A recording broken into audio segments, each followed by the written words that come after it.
الرسالة التدمرية. الجزء الأول.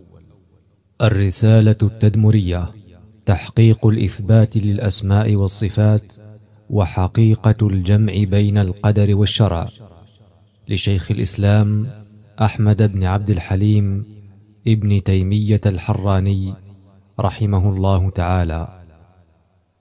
بسم الله الرحمن الرحيم، وبه نستعين.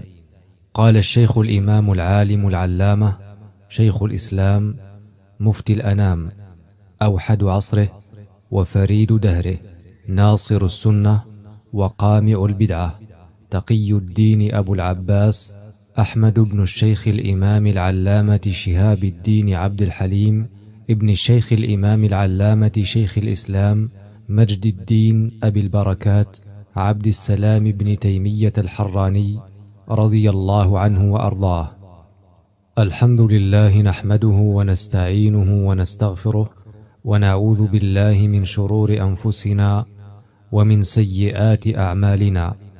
من يهده الله فلا مضل له، ومن يضلل فلا هادي له، وأشهد أن لا إله إلا الله وحده لا شريك له، وأشهد أن محمدا عبده ورسوله صلى الله عليه وعلى آله وصحبه وسلم تسليما كثيرا.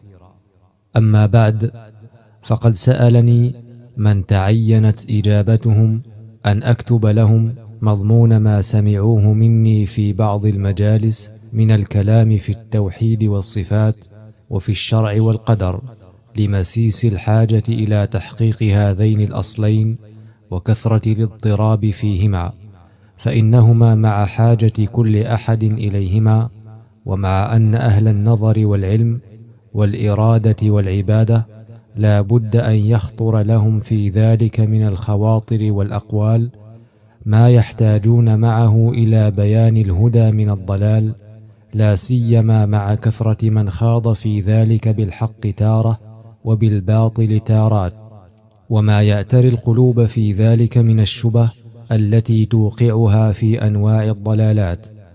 فالكلام في باب التوحيد والصفات هو من باب الخبر الدائر بين النفي والإثبات، والكلام في الشرع والقدر هو من باب الطلب والإرادة الدائر بين الإرادة والمحبة، وبين الكراهة والبغض نفيا وإثباتا.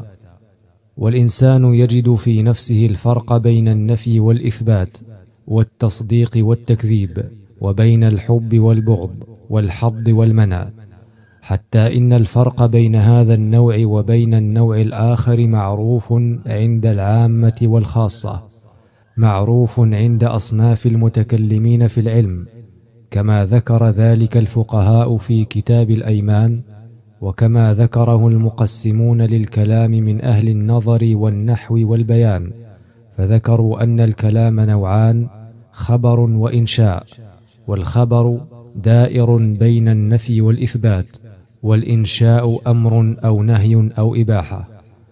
وإذا كان كذلك فلا بد للعبد أن يثبت لله ما يجب إثباته له من صفات الكمال، وينفي عنه ما يجب نفيه عنه مما يضاد هذه الحال.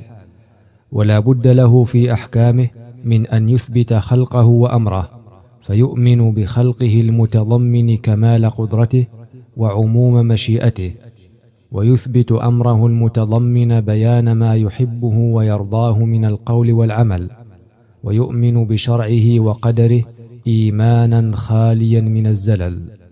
وهذا يتضمن التوحيد في عبادته وحده لا شريك له، وهو التوحيد في القصد والإرادة والعمل.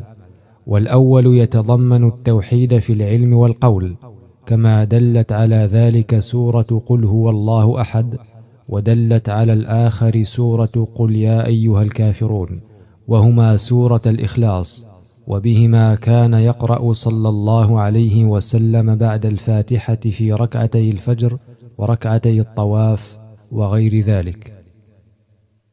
فأما الأول وهو التوحيد في الصفات، فالأصل في هذا الباب أن يوصف الله تعالى بما وصف به نفسه وبما وصفته به رسله نفيا وإثباتا، فيثبت لله ما أثبته لنفسه، وينفى عنه ما نفاه عن نفسه.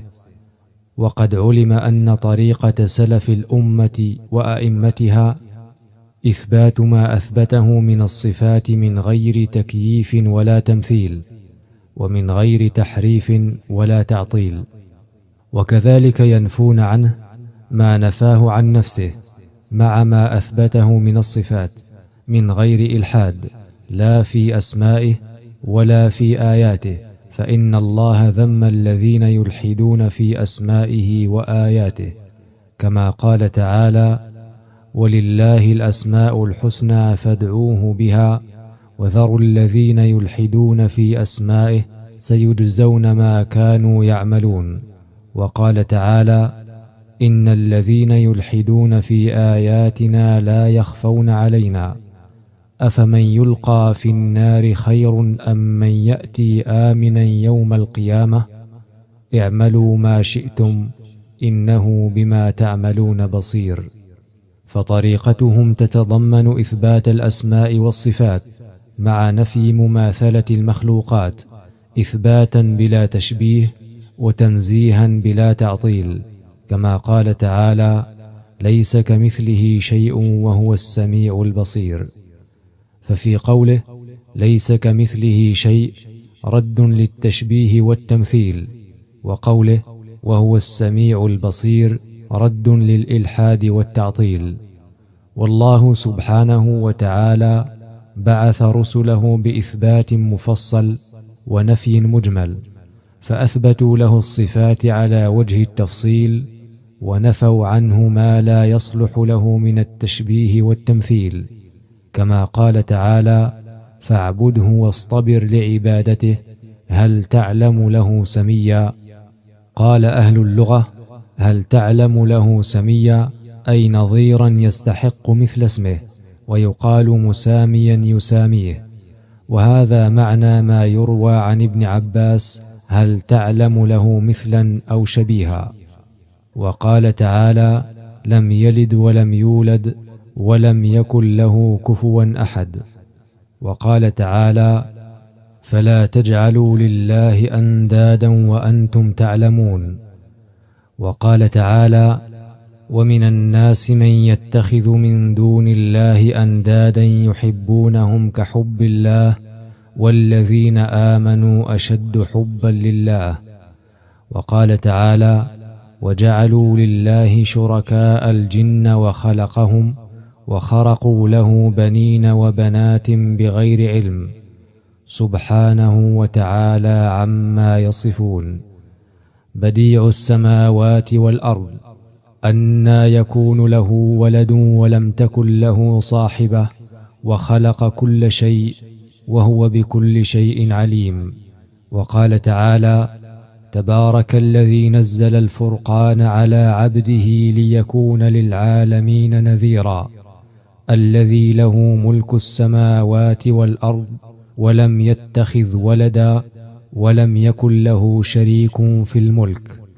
وقال تعالى: فاستفتهم ألربك البنات ولهم البنون أم خلقنا الملائكة إناثا وهم شاهدون ألا إنهم من إفكهم ليقولون ولد الله وإنهم لكاذبون أصطفى البنات على البنين ما لكم كيف تحكمون أفلا تذكرون أم لكم سلطان مبين فأتوا بكتابكم إن كنتم صادقين. وجعلوا بينه وبين الجنة نسبا ولقد علمت الجنة إنهم لمحضرون سبحان الله عما يصفون إلا عباد الله المخلصين، إلى قوله: سبحان ربك رب العزة عما يصفون وسلام على المرسلين والحمد لله رب العالمين. فسبح نفسه عما يصفه المفترون المشركون، وسلم على المرسلين لسلامة ما قالوه من الإفك والشرك، وحمد نفسه إذ هو سبحانه المستحق للحمد بما له من الأسماء والصفات وبديع المخلوقات. وأما الإثبات المفصل فإنه ذكر من أسمائه وصفاته ما أنزله في محكم آياته، كقوله تعالى: الله لا إله إلا هو الحي القيوم، الآية بكمالها. وقوله: قل هو الله أحد الله الصمد لم يلد ولم يولد ولم يكن له كفوا أحد.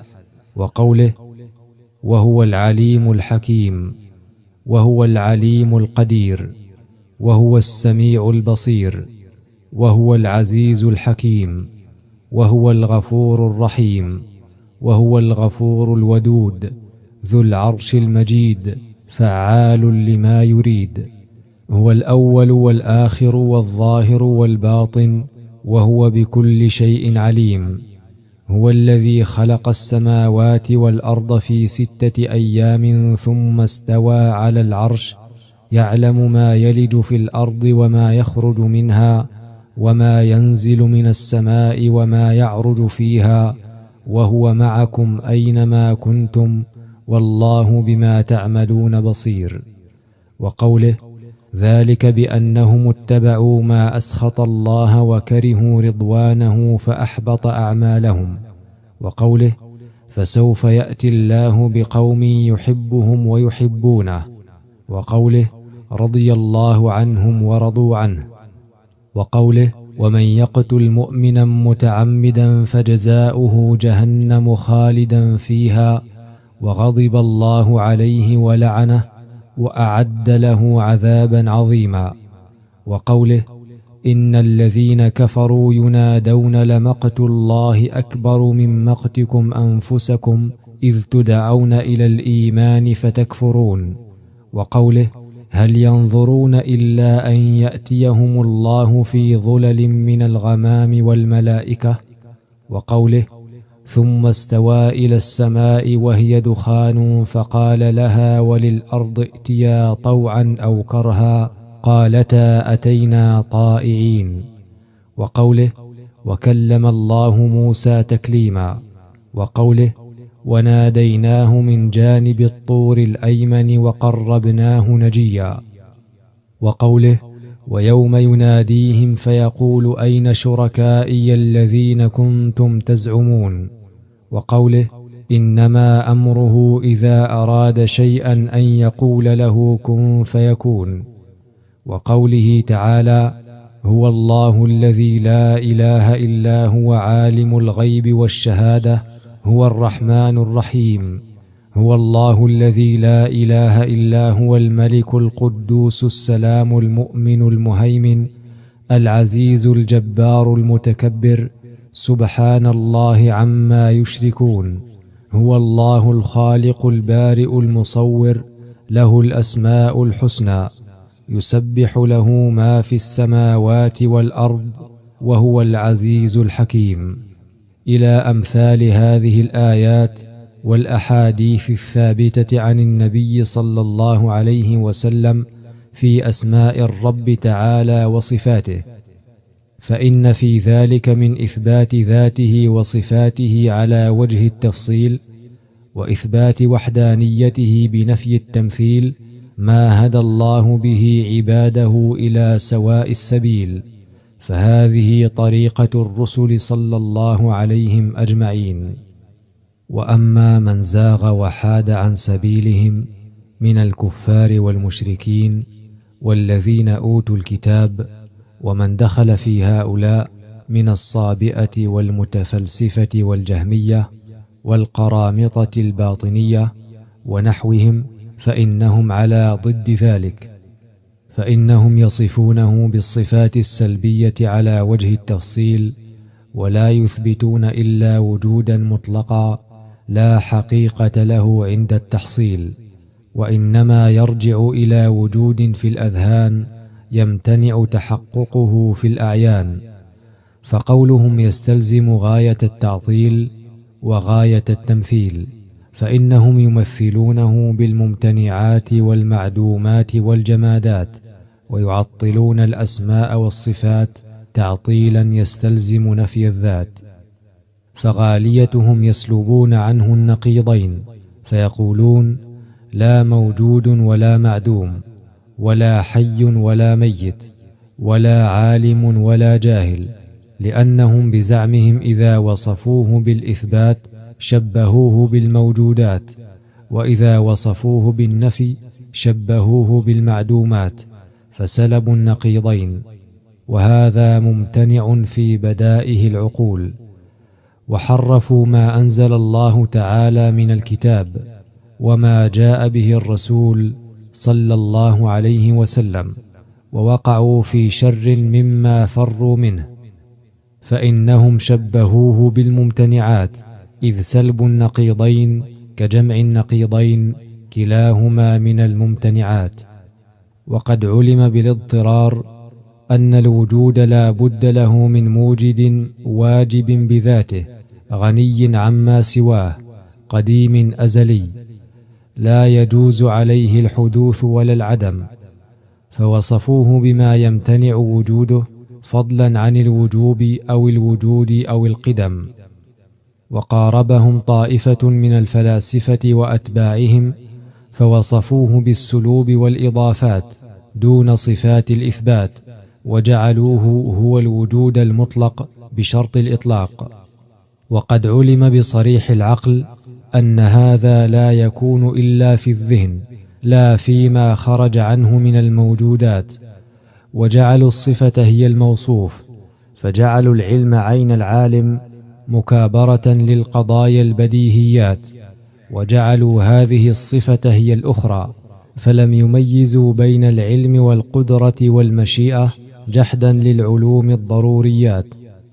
وقاربهم طائفة ثالثة من أهل الكلام من المعتزلة ومن اتبعهم، فأثبتوا له الأسماء دون ما تضمنته من الصفات، فمنهم من جعل العليم والقدير والسميع والبصير كالأعلام المحضة المترادفات، ومنهم من قال عليم بلا علم، قدير بلا قدرة، سميع بصير بلا سمع ولا بصر، فأثبتوا الاسم دون ما تضمنه من الصفات. والكلام على فساد مقالة هؤلاء وبيان تناقضها بصريح المعقول المطابق لصحيح المنقول مذكور في غير هذه الكلمات. وهؤلاء جميعهم يفرون من شيء فيقعون في نظيره وفي شر منه، مع ما يلزمهم من التحريفات والتعطيلات. ولو أمعنوا النظر لسووا بين المتماثلات وفرقوا بين المختلفات كما تقتضيه المعقولات، ولكانوا من الذين أوتوا العلم الذين يرون أن ما أنزل إلى الرسول هو الحق من ربه ويهدي إلى صراط العزيز الحميد، ولكنهم من أهل المجهولات المشبهة بالمعقولات، يسفسطون في العقليات ويقرمطون في السمعيات. وذلك أنه قد علم بضرورة العقل أنه لا بد من موجود قديم غني عما سواه، إذ نحن نشاهد حدوث المحدثات كالحيوان والمعدن والنبات، والحادث ممكن ليس بواجب ولا ممتنع. وقد علم بالاضطرار أن المحدث لا بد له من محدث، والممكن لا بد له من واجب، كما قال تعالى: أم خلقوا من غير شيء أم هم الخالقون. فإذا لم يكونوا خلقوا من غير خالق ولا هم الخالقون لأنفسهم، تعين أن لهم خالقا خلقهم. وإذا كان من المعلوم بالضرورة أن في الوجود ما هو قديم واجب بنفسه، وما هو محدث ممكن يقبل الوجود والعدم، فمعلوم أن هذا موجود وهذا موجود، ولا يلزم من اتفاقهما في مسمى الوجود أن يكون وجود هذا مثل وجود هذا، بل وجود هذا يخصه ووجود هذا يخصه، واتفاقهما في اسم عام لا يقتضي تماثلهما في مسمى ذلك الاسم عند الإضافة والتقييد والتخصيص ولا في غيره. فلا يقول عاقل إذا قيل إن العرش شيء موجود وإن البعوض شيء موجود إن هذا مثل هذا لاتفاقهما في مسمى الشيء والوجود، لأنه ليس في الخارج شيء موجود غيرهما يشتركان فيه، بل الذهن يأخذ معنى مشتركا كليا هو مسمى الاسم المطلق. وإذا قيل هذا موجود وهذا موجود، فوجود كل منهما يخصه لا يشركه فيه غيره، مع أن الاسم حقيقة في كل منهما.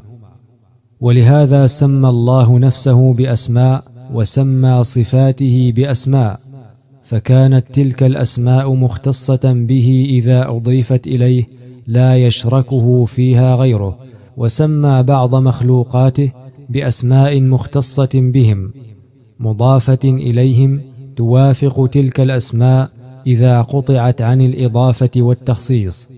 ولم يلزم من اتفاق الاسمين تماثل مسماهما واتحاده عند الإطلاق والتجريد عن الإضافة والتخصيص، لا اتفاقهما ولا تماثل المسمى عند الإضافة والتخصيص، فضلا عن أن يتحد مسماهما عند الإضافة والتخصيص.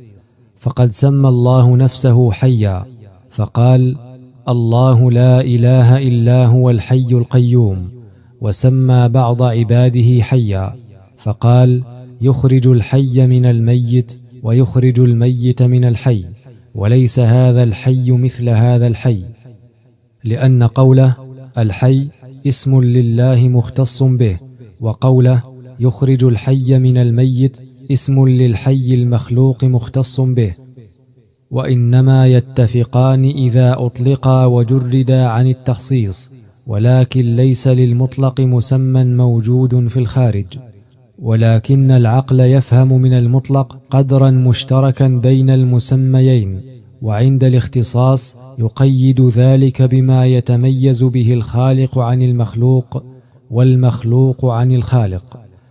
ولا بد من هذا في جميع أسماء الله وصفاته، يفهم منها ما دل عليه الاسم بالمواطأة والاتفاق، وما دل عليه بالإضافة والاختصاص المانعة من مشاركة المخلوق للخالق في شيء من خصائصه سبحانه وتعالى. وكذلك سمى الله نفسه عليما حليما، وسمى بعض عباده عليما فقال: وبشروه بغلام عليم، يعني إسحاق، وسمى آخر حليما فقال: فبشرناه بغلام حليم، يعني إسماعيل، وليس العليم كالعليم ولا الحليم كالحليم. وسمى نفسه سميعا بصيرا فقال: إن الله يأمركم أن تؤدوا الأمانات إلى أهلها، وإذا حكمتم بين الناس أن تحكموا بالعدل، إن الله نعما يعظكم به، إن الله كان سميعا بصيرا.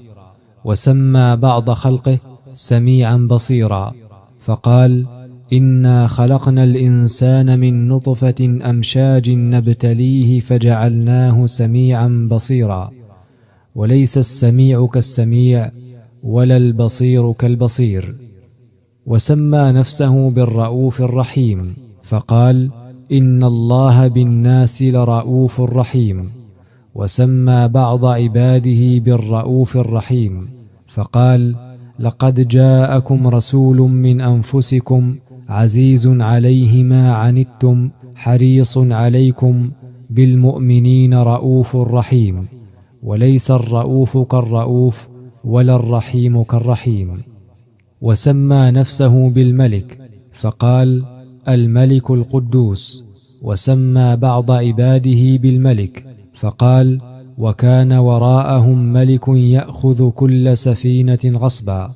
وقال الملك ائتوني به، وليس الملك كالملك. وسمى نفسه بالمؤمن فقال: المؤمن المهيمن. وسمى بعض عباده بالمؤمن فقال: أفمن كان مؤمنا كمن كان فاسقا لا يستوون، وليس المؤمن كالمؤمن. وسمى نفسه بالعزيز فقال: العزيز الجبار المتكبر. وسمى بعض عباده بالعزيز فقال: قالت امرأة العزيز: وليس العزيز كالعزيز. وسمى نفسه الجبار المتكبر، وسمى بعض خلقه بالجبار المتكبر، فقال: كذلك يطبع الله على كل قلب متكبر جبار، وليس الجبار كالجبار ولا المتكبر كالمتكبر، ونظائر هذا متعددة. وكذلك سمى صفاته بأسماء، وسمى صفات عباده بنظير ذلك، فقال: ولا يحيطون بشيء من علمه إلا بما شاء. وقال: أنزله بعلمه. وقال: إن الله هو الرزاق ذو القوة المتين. وقال: أولم يروا أن الله الذي خلقهم هو أشد منهم قوة. وسمى صفة المخلوق علما وقوة، فقال: وما أوتيتم من العلم إلا قليلا. وقال: وفوق كل ذي علم عليم. وقال: فرحوا بما عندهم من العلم. وقال: الله الذي خلقكم من ضعف ثم جعل من بعد ضعف قوة، ثم جعل من بعد قوة ضعفا وشيبة، يخلق ما يشاء وهو العليم القدير. وقال: ويزدكم قوة إلى قوتكم. وقال: والسماء بنيناها بأيد، أي بقوة. وقال: واذكر عبدنا داود ذا الأيد، أي ذا القوة. وليس العلم كالعلم ولا القوة كالقوة.